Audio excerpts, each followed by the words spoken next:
The first assault on Sarah Chen's carefully constructed piece wasn't a sound, but a smell. A cloying, putrid miasma that clawed its way through the otherwise pristine morning air of Green Harmony Estates, a scent so alien, so viscerally wrong in this manicured suburban idyll, it made her stomach churn before her brain had even processed the source. She'd been heading out for her usual early walk with Radar, her service dog, a magnificent honey-colored golden retriever whose calm, steady presence was as vital to her well-being as the air she breathed.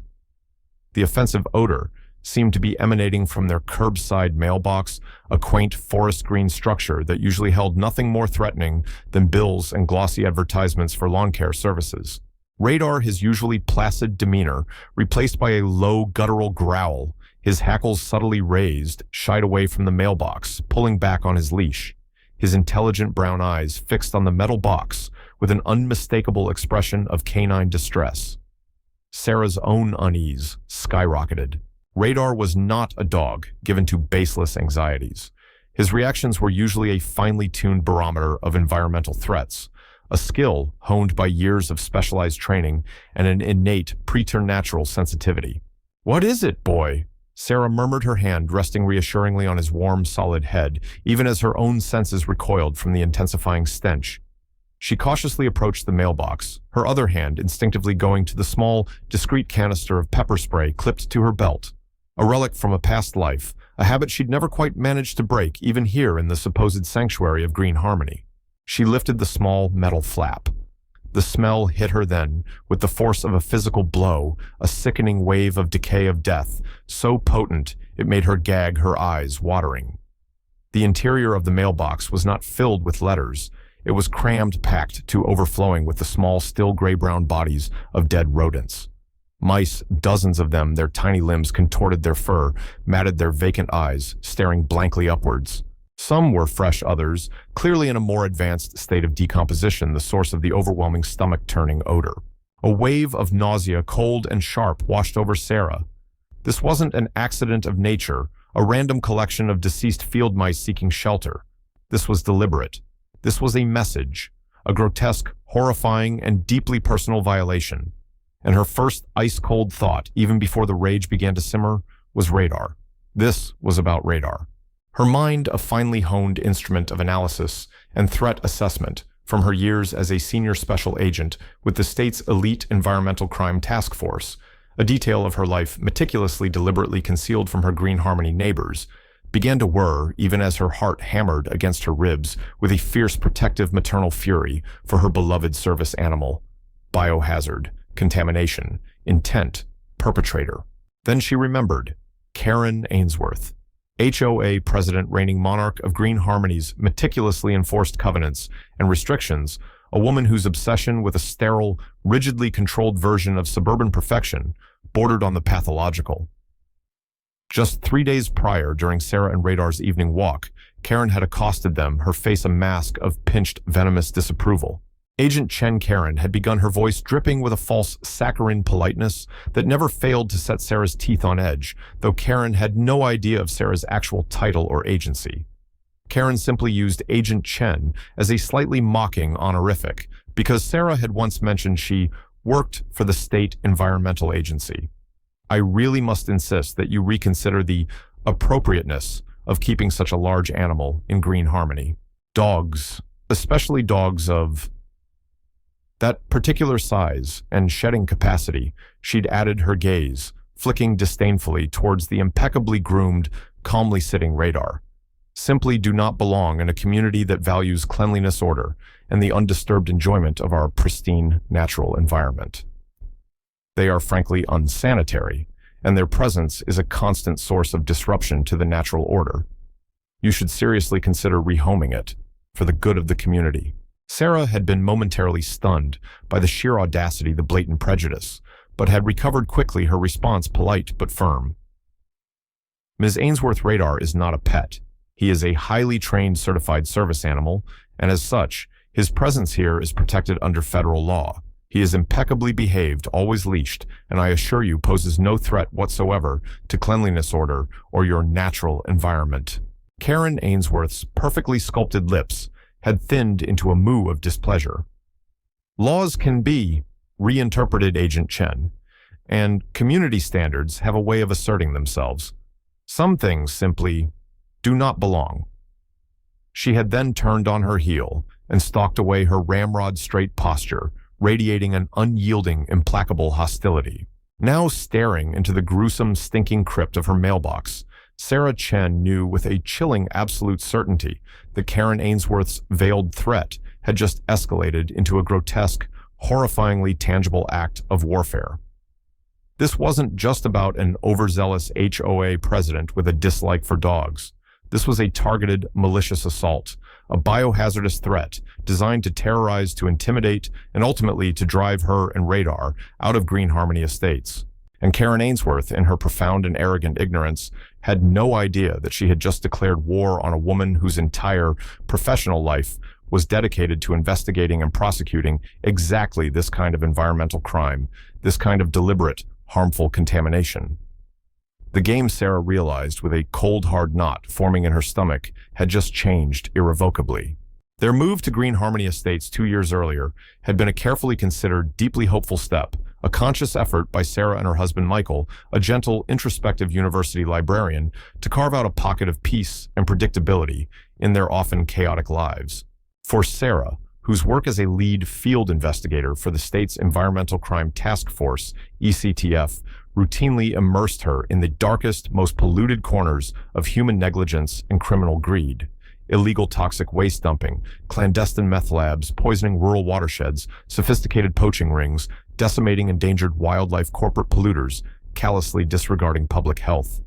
The thought of a quiet, tree-lined street, a well-maintained home, and a community that valued nature, or so she had naively believed, had been an irresistible siren song. But the primary driver, the unwavering pole star of their decision, had been Radar. Radar, her magnificent, intuitive, life-saving golden retriever, was more than just a service animal.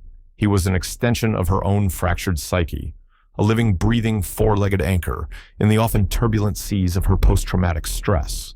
The PTSD was a legacy of a case, early in her ECTF career, a catastrophic chemical plant explosion that had claimed 17 lives, including 2 of her closest colleagues, an incident for which she still carried a heavy, unshakable burden of guilt, a gnawing sense of what if. The nightmares, the flashbacks, the sudden crippling panic attacks that could descend without warning had made her continued functioning in her demanding high-stakes profession almost impossible. Until Radar. Trained by a specialized organization that provided service animals to first responders and veterans suffering from PTSD, Radar was a miracle of canine intelligence and empathy. He was attuned to the most subtle shifts in Sarah's breathing, her heart rate, her scent. He could anticipate an oncoming panic attack before she herself was consciously aware of its approach, gently nudging her, grounding her, using his solid, reassuring presence and specific trained behaviors. Deep pressure therapy by leaning his full weight against her legs, tactile stimulation by licking her hand, leading her to a quiet space, to help her navigate the terrifying labyrinth of her own traumatized mind. He was her early warning system, her emotional regulator, her constant, unwavering, non-judgmental companion. Without him, Sarah knew her career, her sanity, perhaps even her marriage to the endlessly patient Michael, would have long since crumbled. Green Harmony, with its sprawling network of walking trails, its large wooded common areas, its seemingly dog-friendly atmosphere, had appeared to be the perfect environment for Radar to thrive, and for Sarah to continue her slow, arduous journey towards healing. Karen Ainsworth, however, saw not a life-saving service animal, but an unwelcome intrusion, a messy, unpredictable canine element that threatened her meticulously curated vision of Green Harmony's sterile, almost unnaturally pristine perfection. As president of the Green Harmony Homeowners Association, a position she had held with an iron grip for 3 consecutive terms, Karen wielded her authority like a finely honed weapon. Her pronouncements on everything, from the approved species of seasonal bedding plants to the precise decibel level of children's outdoor play, delivered with the unassailable conviction of a zealot. Her own home, a sprawling, perfectly symmetrical colonial at the far end of the cul-de-sac, boasted an award-winning, immaculately maintained English rose garden, a source of immense pride for Karen, and Sarah was beginning to suspect a symbol of the rigid, unyielding, and ultimately lifeless order she sought to impose on the entire community. There had been minor skirmishes before the mailbox atrocity. Polite but pointed notes left on Sarah's door regarding Radar's excessive shedding on the common area, walking paths Sarah always carried and diligently used, biodegradable waste bags, and a portable lint roller. Passive-aggressive comments made at the sparsely attended monthly HOA meetings about the unpleasant odors and potential for parasitic infestation associated with allowing animals of that size within the community's confines. Suggestions that Radar, despite his clearly marked service vest and his impeccable, almost preternaturally calm demeanor, might be intimidating to some of the more sensitive residents or their yappy, overpampered lapdogs. Sarah had until now met these provocations with a carefully calibrated mixture of polite deflection, firm assertion of Radar's legal rights under the Americans with Disabilities Act, and a weary internal sigh, hoping that Karen's animosity was simply a manifestation of ignorance, a prejudice that could perhaps be overcome with patience and education. The dead mice, however, had shattered that illusion. This was not ignorance. This was malice. This was a declaration of war. Michael, when Sarah, her hands still trembling slightly despite her determined effort at composure, had called him out to witness the horrifying contents of their mailbox, had reacted with a rare explosive fury. His usually mild, scholarly face had gone pale, then flushed a dark, angry red. That woman, he'd choked out his voice, a low, guttural growl that Sarah had never heard from him before. This isn't just a disgusting prank, Sarah. This is a threat. A direct, vile, disgusting threat against Radar, against us. Sarah, her own initial wave of nausea and rage, now receding, replaced by a cold, analytical calm that was the hallmark of her professional training, nodded grimly. I know, Michael, and we're not going to treat it as a prank. Her mind was already working, cataloging, assessing. Deliberate placement, multiple carcasses, advanced decomposition on some indicating collection over time, potential biohazard, clear intent to intimidate, to terrorize, likely linked to prior verbal threats. Her first actions were those of a seasoned crime scene investigator, albeit one operating in her own front yard.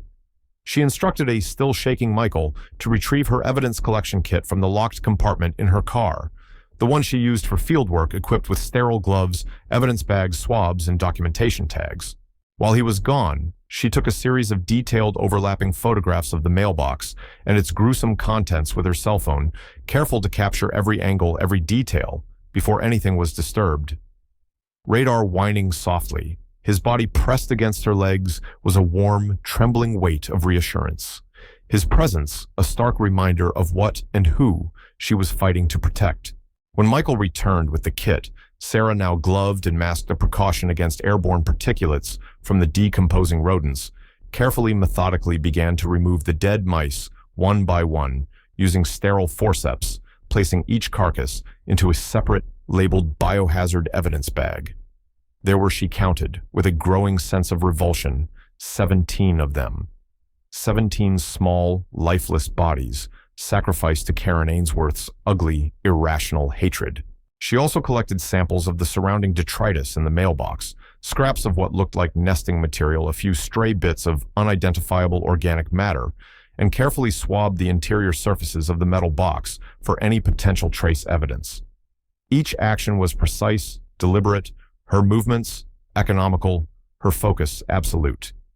The terrified, outraged pet owner was still present, her heart still aching with a mixture of fear and fury.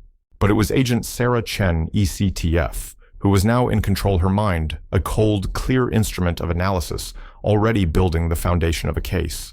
Their initial attempts to seek redress through conventional channels, whereas Sarah had grimly anticipated exercises in futility and frustration. The Green Harmony HOA Management Company, a faceless entity located in a sterile office park miles away, listened to Sarah's carefully worded, unemotional account of the incident with a series of non-committal ums and ahs, then promised to log the complaint and forward it to Ms. Ainsworth and the board of directors for their review.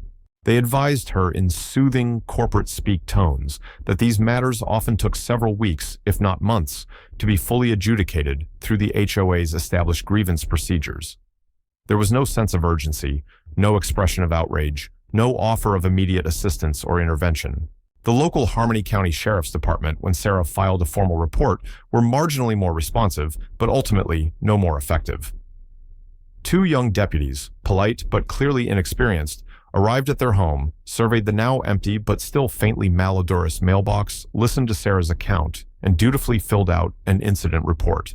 They seemed more perplexed than alarmed, more inclined to categorize the event as a bizarre and disgusting act of vandalism or a creepy but ultimately harmless prank by local teenagers than as a targeted, potentially biohazardous threat. They took possession of the bagged, frozen rodent carcasses Sarah had meticulously preserved, but with an air of weary resignation that suggested the evidence was more likely to end up in a landfill than a forensics lab. "We'll talk to Ms. Ainsworth, ma'am, given your prior disagreements," the senior deputy, a fresh-faced young man named Peterson, had assured her. "But without any direct witnesses, any security footage, it's going to be very difficult to prove who actually did this. And even if we could, well, stuffing a mailbox with dead mice, while undeniably unpleasant, doesn't exactly rise to the level of a major felony." He'd suggested they install a locking mailbox and perhaps some home security cameras. He had not suggested arresting Karen Ainsworth for making terroristic threats or creating a public health hazard. Karen Ainsworth. When confronted by the deputies, a confrontation, Sarah later learned, through a frustrated but sympathetic Deputy Peterson, had consisted of Karen shedding a few crocodile tears, expressing her profound shock and disgust that anyone could perpetrate such a vile act in their peaceful community, and subtly implying that perhaps the unstable Agent Chen, with her unusual attachment to her large, intimidating animal, might have even staged the incident herself to garner sympathy or to discredit her, played the role of the innocent, aggrieved victim to perfection. She denied any involvement, any knowledge, any prior animosity towards Sarah or Radar, beyond a generalized community-minded concern for hygiene and safety. She even offered to spearhead a new HOA initiative to humanely address the unfortunate proliferation of vermin in Green Harmony, a suggestion so galling in its hypocrisy it had almost made Sarah laugh out loud when Peterson recounted it. The rising action. The systematic escalation of Karen Ainsworth's war on Radar, and by extension on Sarah and her family, began with that infuriating institutionalized brush-off. Karen, clearly emboldened by the lack of any immediate or meaningful repercussions, seemed to take it as a green light to intensify her campaign of harassment, her tactics becoming more brazen, more intrusive, more psychologically damaging. The first direct, undeniable escalation after the mailbox atrocity was the sudden, unannounced appearance of a series of stark, professionally printed, warning pesticide application in progress, keep pets and children away signs around the perimeter of the large common green space directly behind Sarah and Michael's property line, an area where Radar, on his long lead, often enjoyed his morning constitutional and his afternoon romp.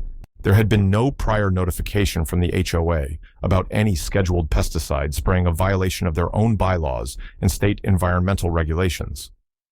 When Sarah, her internal alarms now blaring, had called the HOA management company to inquire, she was met with a series of evasive, contradictory answers. First, they claimed to have no knowledge of any such application. Then, after Sarah pressed, they vaguely alluded to an emergency response to a sudden, severe insect infestation that had required immediate, unannounced action. They could not, however, provide her with the name of the pest control company, the specific chemicals used, or a copy of the legally mandated application records. Sarah, her ECTF training kicking into high gear, immediately collected soil and grass samples from the perimeter of the common area, carefully bagging and labeling them. She also, with a growing sense of dread, meticulously examined Radar's paws and coat for any signs of unusual residue, any indication of exposure. Thankfully, he seemed unaffected, but the threat was clear, the message chillingly unambiguous. "Your dog is not safe here. We control this environment. We can make it toxic for him." The unspoken implication was that if Radar were to become accidentally ill, it would be a tragic but perhaps unavoidable consequence of living in such close proximity to necessary environmental maintenance. The second shocking escalation was more public, more humiliating, designed to isolate and shame Sarah and Radar within the broader Green Harmony community. Karen Ainsworth, at the next monthly HOA meeting, which Sarah and Michael now attended with a grim sense of foreboding, introduced a new proposed bylaw, grandly titled Addendum 23B Regulations pertaining to the harboring of domestic animals, with a potential for environmental contamination or nuisance behavior. The bylaw, a rambling, convoluted document filled with pseudo-scientific jargon and thinly veiled prejudice, proposed a series of draconian restrictions clearly targeted at Radar. It called for mandatory DNA registration of all resident pets ostensibly to identify culprits of unscooped waste, but with a clear implication of broader surveillance. It proposed strict limitations on the size, breed, and number of animals permitted per household with large shedding or historically aggressive breeds, a category into which Karen clearly and falsely placed Radar subject to special review and potential denial of residency privileges. It mandated that all animals, regardless of service status, be confined to an HOA-approved designated pet relief area at the far undeveloped end of the community, a muddy, inaccessible patch of wasteland bordering a stagnant retention pond. And most chillingly, it proposed that any animal deemed by the HOA board, i.e., Karen, to be a persistent nuisance, a source of environmental degradation, or a potential threat to community health and harmony, could be subject to immediate removal from Green Harmony estates by force, if necessary, with all associated costs borne by the pet owner. During the public comment period on the proposed bylaw, Karen Ainsworth delivered a lengthy, impassioned speech, her voice trembling with feigned concern about the sacred duty of the HOA to protect the health, safety, and property values of all residents. She spoke of the growing concerns among homeowners about uncontrolled animal waste, aggressive canine behavior, and the potential for zoonotic disease transmission. She even alluded with a carefully crafted expression of sorrowful regret to recent disturbing incidents involving the improper and unsanitary disposal of deceased vermin in public receptacles, subtly but unmistakably attempting to associate the Mailbox atrocity with Sarah and Radar, to paint them not as victims, but as the source of the very contamination she herself had perpetrated. Sarah, her own voice tight, with a fury she struggled to control, attempted to counter Karen's insidious narrative. She spoke of Radar's impeccable training, his vital role as a service animal, the federal laws protecting his right to be there. She presented documentation of his regular veterinary checkups, his clean bill of health, his gentle, non-aggressive temperament. She even offered to provide a professional demonstration of his service tasks to educate the community about the crucial work service animals perform. Her words fell on largely deaf ears. Karen Ainsworth had already poisoned the well her fear-mongering and character assassination, having taken root among a disturbingly large segment of the assembled residents, many of whom seemed either to share Karen's prejudices or to be too intimidated by her forceful personality and her control over the HOA's purse strings and enforcement mechanisms to voice any dissent. The proposed bylaw, despite a few brave dissenting voices, passed by a significant, disheartening majority. Radar, and, by extension, Sarah and Michael, were being systematically legally ostracized, their right to peaceful enjoyment of their own home, their own community being systematically cruelly eroded. The psychological toll on Sarah was immense. Her PTSD, which had been in a state of fragile remission for several years thanks to Radar's unwavering support, and her own hard-won coping mechanisms, began to flare again with a vengeance. The dead mice in the mailbox, the implied threat of pesticide poisoning the public, shaming the constant gnawing sense of being watched, judged, targeted. It all conspired to reactivate her deepest anxieties, her most terrifying memories. She found herself struggling to sleep, her nights haunted by a grotesque, surreal slideshow of images, the mangled bodies from the chemical plant explosion, the vacant eyes of the dead rodents, Karen Ainsworth's smug, triumphant sneer. Her panic attacks, once rare and manageable, became more frequent, more intense, leaving her breathless, trembling, disoriented. Radar Bless, his intuitive, empathetic soul, worked overtime, his warm, solid presence a constant grounding force, his gentle nudges and deep pressure interventions often the only things that could pull her back from the brink of a full-blown meltdown.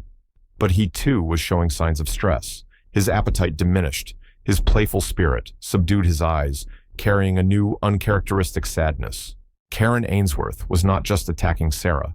She was wounding Radar, the one being on Earth Sarah had sworn to protect as fiercely as he protected her.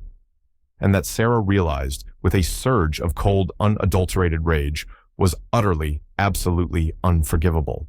The midpoint, the moment when the narrative shifted from one of escalating victimhood to one of calculated professional retribution, arrived not with a dramatic confrontation, but with a quiet, almost anticlimactic discovery in the sterile controlled environment of Sarah's own ECTF laboratory.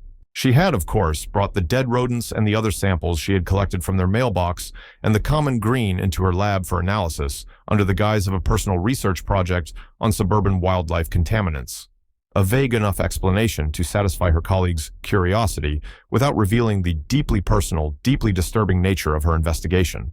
Her initial cursory examination had confirmed her suspicions. The mice were not common field mice. They were a specific strain of albino feeder mice, Mus musculus, the kind typically sold in bulk by pet supply stores or used in laboratory research. They had not died of natural causes. The preliminary toxicology screens on a few of the more intact carcasses were inconclusive, showing no obvious traces of common rodenticides. But there was something else, something odd, something that nagged at the periphery of Sarah's analytical mind. A faint, almost imperceptible chalky residue on the fur of several of the mice, a residue that fluoresced faintly under UV light. And the way their small bodies were contorted, a peculiar rigidity in their limbs, a slight arching of their backs, suggested not poisoning, but perhaps asphyxiation or even freezing. Then one of her lab technicians, a bright young woman named Chloe, with a passion for forensic entomology, had called her over to a microscope. Agent Chen Chloe had said, her voice tinged with excitement, "You need to see this. I was examining the debris you collected from the mailbox, the stuff that looked like nesting material. It's not nesting material. Or not just. Look, under the powerful lens of the electron microscope, the seemingly innocuous fibers resolved into something else entirely. Tiny, almost invisible strands of what looked like synthetic insulation material interspersed with microscopic fragments of something else, something organic. Chloe ran a quick preliminary DNA sequence on the organic fragments. The results were startling. It's not rodent DNA. Agent Chen Chloe reported, her brow furrowed in puzzlement. It's reptilian. Specifically, it's a partial match for Python regius, ball python, and this insulation material, it's the same type commonly used in reptile enclosures to maintain humidity and temperature. Ball pythons, reptile enclosures, feeder mice. A new chilling hypothesis began to form in Sarah's mind. Karen Ainsworth, the immaculate, order-obsessed HOA president, the woman who recoiled in performative horror at the mere thought of a well-groomed golden retriever defiling her pristine community. Could she have a secret, a hidden, perhaps even shameful obsession that directly contradicted her carefully curated public persona? A collection of reptiles perhaps hidden away in her perfectly maintained colonial home, fed a steady diet of albino feeder mice. And if so, where would she dispose of the inevitable casualties, the mice that died before being consumed, the ones that succumbed to illness or improper care within that secret hidden world? It was a wild, almost outlandish theory, but it was also the first lead that felt right, that resonated with the peculiar, almost ritualistic nature of the mailbox defilement. The specific type of mice used the strange, chalky residue. Sarah made a decision. It was time to stop playing defense. It was time to stop being Lena Rostova harassed resident and to fully, unapologetically unleash Agent Sarah Chen, ECTF. She would still need to be discreet to operate within the strict, often frustrating confines of the law. But she now had a clear, viable investigative path, a potential source, a theory that could be tested, proven or disproven, using the full formidable resources of her agency. She authorized a covert targeted surveillance operation on Karen Ainsworth, focusing on her trash disposal habits, her purchasing patterns, any unusual deliveries to her home. She also requested, through a carefully worded, legally sound administrative subpoena citing potential public health risks from improper disposal of animal waste, a broad but justifiable application of her agency's mandate, access to the records of all licensed exotic pet suppliers and breeders within a 50-mile radius, looking for any purchases, any connections to Karen Ainsworth or her address. The game had changed. Karen Ainsworth thought she was waging a war of attrition against a vulnerable, isolated dog owner. She had no idea she was now the primary target of a full-spectrum environmental crimes investigation led by one of the state's most experienced and tenacious agents. The pristine facade of Green Harmony Estates was about to be ripped away, exposing the rot, the corruption, the cold reptilian heart that lay beneath. The investigation, once fully engaged by Agent Sarah Chen and her ECTF team, moved with a swift, almost surgical precision. The covert surveillance on Karen Ainsworth yielded immediate damning results. Twice within a 10-day period, long after the official Green Harmony Estates sanitation trucks had completed their rounds, Karen was observed under the cloak of pre-dawn darkness, furtively depositing unusually heavy, tightly sealed black plastic bags into a commercial dumpster behind a strip mall several miles from her home. A clear violation of local ordinances regarding residential waste disposal, and highly suspicious behavior for a woman obsessed with public appearances and community rules. On the third occasion, Sarah's surveillance team, equipped with a warrant obtained on the basis of suspected illegal dumping of potentially biohazardous materials, intercepted Karen just as she was about to heave another set of heavy bags into the dumpster. The contents of those bags were a grotesque confirmation of Sarah's hypothesis: dozens of dead albino feeder mice, some clearly deceased for some time, mixed with soiled reptile bedding, shed snakeskins, and the unmistakable acrid odor of a poorly maintained, overcrowded vivarium. A search warrant for Karen Ainsworth's meticulously maintained colonial home was executed later that same morning.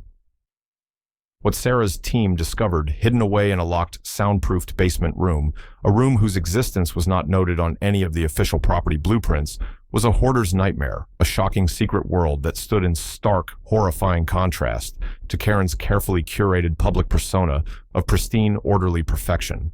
Dozens of inadequately sized, poorly maintained, and dangerously overcrowded reptile enclosures, housing a menagerie of exotic snakes, lizards, and tortoises, many of them appearing malnourished, ill, or suffering from untreated infections. And in a separate, equally squalid section of the basement, a makeshift unsanitary breeding operation for albino feeder mice, the source of the endless supply of victims for her mailbox assaults, and tragically for her neglected reptilian captives. The chalky residue found on the mice in Sarah's mailbox, pulverized calcium supplement, commonly dusted onto feeder rodents for reptiles, but which in the quantities Karen was apparently using, suggested a profound ignorance of proper herpetological husbandry. The cause of death for many of the mice appeared to be a combination of neglect, stress-induced illness from overcrowding, and in some particularly gruesome instances, improper freezing. A common, but if done incorrectly, horrifically cruel method of euthanasia or preservation. The records from exotic pet suppliers, cross-referenced with Karen's financial statements, also subpoenaed, revealed a long, obsessive, and increasingly expensive history of reptile acquisition. A secret addiction that was clearly draining her finances and fueling her increasingly desperate, erratic behavior. The HOA's dwindling reserve funds the aesthetic enhancement projects that never seem to materialize the aggressive fining of residents. It all began to make a sick, sordid kind of sense. Karen wasn't just a neighborhood tyrant. She was a desperate woman. Her life unraveling her carefully constructed facade, crumbling, lashing out at anyone, anything that threatened her precarious secret world. Radar, with his calm, well-adjusted presence, his owner's quiet refusal to be intimidated, had perhaps become a symbolic target for Karen's festering resentment, her own profound sense of inadequacy and encroaching chaos. The climax of Karen Ainsworth's reign of terror arrived not with a bang, but with the cold, hard, irrefutable weight of scientific evidence and the dispassionate, methodical presentation of facts. The venue was an emergency session of the Green Harmony Estates Board of Directors, convened at the urgent request of the County Health Department and the State Environmental Protection Agency, both of whom had been formally briefed by Agent Sarah Chen and her ECTF command on the egregious public health and environmental violations uncovered at Karen Ainsworth's property. Karen, out on bail after her arrest for illegal dumping and resisting arrest charges that now seemed almost trivial in comparison to what was about to be revealed, arrived at the meeting looking pale-drawn, but still radiating an aura of defiant, self-righteous indignation. She clearly intended to portray herself as the victim of a witch hunt, a misunderstanding, a gross overreaction by overzealous state authorities, egged on by a vindictive, dog-obsessed resident. Her expensive attorney, a slick, condescending man named Bartholomew Thorne, was by her side, his briefcase no doubt filled with motions to dismiss, with character references, with carefully crafted denials. They were not prepared for what awaited them. The clubhouse meeting room was packed not just with anxious Green Harmony residents, but with representatives from the county health department, the state EPA animal welfare officers, several clearly identifiable though unnamed members of Sarah Chen's ECTF unit, and to Karen's visible horrified dismay, a scrum of local media reporters and television news crews alerted to a major environmental crimes bust in an upscale suburban community. Agent Sarah Chen, dressed not in her usual discreet civilian attire, but in the crisp, official olive green uniform of the Environmental Crime Task Force, her badge gleaming under the harsh fluorescent lights, took the podium. She did not speak as Lena Rostova, harassed mother and pet owner. She spoke as Senior Special Agent Chen, her voice calm, clear, authoritative, her gaze sweeping over the stunned, silent room. "Good evening." She began, her eyes locking onto Karen Ainsworth's, a silent, steely challenge. "My name is Sarah Chen. I am a Senior Special Agent with the State Environmental Crime Task Force. For the past several weeks, my agency, in cooperation with the Harmony County Health Department and the State Environmental Protection Agency, has been conducting a comprehensive investigation into a series of serious environmental and public health violations originating from within this community, specifically from the residence of your homeowners association president, Ms. Karen Ainsworth." She then proceeded with a chilling, dispassionate precision to lay out the full horrifying extent of Karen Ainsworth's crimes. She presented photographic and video evidence of the illegal dumping of the grotesque conditions within Karen's secret basement menagerie. She detailed the findings of the forensic necropsies on the dead mice, the evidence of cruelty, of neglect, of improper disposal of potentially diseased animal carcasses. She explained the specific state and federal environmental statutes Karen had violated, laws pertaining to the illegal disposal of solid and hazardous waste, the creation of a public health nuisance, the unlicensed breeding and keeping of exotic animals, multiple counts of felony animal cruelty, and most damningly, the deliberate use of biological materials, the dead rodents, to make terroristic threats and to cause emotional distress. A rarely prosecuted but highly effective charge under a newly enacted state ecoterrorism statute. With each devastating revelation, each piece of irrefutable evidence projected onto the large screen behind her, Karen Ainsworth seemed to shrink, to wither her face, contorting into a mask of disbelief, then dawning absolute terror. Her attorney, Bartholomew Thorne, his usual slick confidence evaporating, attempted to interject to object to bluster, but Agent Chen silenced him with a single icy glare and a curt, "Save your arguments for the courtroom, counselor. This is not a legal debate. This is the presentation of factual findings precedent to further law enforcement action." Finally, Agent Chen turned her gaze back to the now visibly trembling, utterly defeated Karen Ainsworth. Karen Elizabeth Ainsworth. She said, her voice resonating with the full, cold, implacable authority of the state, based on the overwhelming evidence gathered by the Environmental Crime Task Force and its partner agencies, and pursuant to a warrant issued this afternoon by the Superior Court of Harmony County, you are hereby under arrest for multiple felony violations of state and federal environmental protection laws, animal cruelty statutes, and public health and safety codes. You have the right to remain silent. As two uniformed ECTF officers, colleagues of Sarah's, stepped forward, handcuffs glinting, to take a now sobbing, incoherent Karen Ainsworth into custody.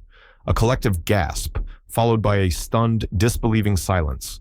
Then a low murmur of outrage and dawning comprehension rippled through the assembled residents of Green Harmony Estates. The reign of the HOA, queen of pristine perfection, the secret hoarder of neglected reptiles, the malicious tormentor of a service dog, and his owner, was over not with a whimper, but with the cold, hard, undeniable click of steel handcuffs and the unblinking, unforgiving lens of justice. The falling action was swift, decisive, and for the residents of Green Harmony Estates, deeply cathartic. Karen Ainsworth's trial was a local media sensation, a lurid, cautionary tale of suburban hypocrisy, hidden obsession, and the devastating consequences of unchecked power and profound narcissistic cruelty. The sheer volume and irrefutable nature of the evidence amassed by Agent Sarah Chen's ECTF team, the surveillance footage, the forensic reports, the veterinary testimonies, the damning contents of Karen's secret basement, the heartbreaking accounts of her targeted harassment of Sarah and Radar, left her high-priced attorney with little room to maneuver. Her defense a pathetic attempt to portray herself as an overwhelmed, misunderstood animal lover suffering from a temporary lapse in judgment due to extreme personal stress, was systematically brutally dismantled by the calm, relentless, fact-based prosecution led by a steely-eyed Assistant State Attorney General. Karen Ainsworth was convicted on an array of felony charges, including multiple counts of aggravated animal cruelty, illegal disposal of hazardous biological waste, creating a severe public health nuisance, and significantly violating the state's new ecoterrorism statute for her deliberate malicious use of the dead rodents to threaten and intimidate Sarah Chen and her service animal. The judge, a renowned environmental law expert with a zero-tolerance policy for such egregious violations, delivered a blistering sentencing memorandum, excoriating Karen for her appalling duplicity, her profound lack of empathy, her callous disregard for both animal welfare and public safety, and her reprehensible abuse of her position of trust within her community. She was sentenced to a substantial term in state prison, stripped of all assets derived from her illegal activities, including her beloved home with its award-winning rose garden, which was subsequently sold at auction, the proceeds used for restitution, and to fund a new county-wide animal welfare initiative, and permanently barred from ever owning or harboring animals again. Her name became a byword in Harmony County for a peculiar, uniquely suburban brand of environmental villainy. For Sarah Chen and Radar, the healing was a slow, gradual process, but it was a journey they undertook together, their bond forged even stronger by the ordeal they had endured. Radar, with his innate resilience and the unwavering loving support of Sarah and Michael, slowly began to regain his former confidence, his trust in the world around him, painstakingly rebuilt one safe, happy walk, one gentle, reassuring touch at a time. The Mailbox, now a brand new, securely locked and thoroughly decontaminated structure, no longer held any terror for him. He even eventually resumed his cheerful morning ritual of accompanying Sarah to retrieve the mail, his tail, wagging his eyes bright, his spirit, though undeniably wounded, ultimately unbroken. Sarah, too, found a measure of peace of closure. The successful prosecution of Karen Ainsworth, the public validation of her own professional expertise, and her fierce maternal protectiveness had been a powerful antidote to the helplessness, the fear, the re-traumatization she had experienced. Her PTSD, though still a part of her, no longer held the same crippling power. She had faced down her demons, both internal and external, and she had, with Radar by her side, emerged stronger, more resilient, more determined than ever, to continue her vital work to be a voice for the voiceless, a guardian of the vulnerable, both human and animal. The Green Harmony. The state's community, shocked and shamed by the revelations of Karen Ainsworth's secret life and her reign of terror, underwent a period of profound soul-searching and radical, transformative change.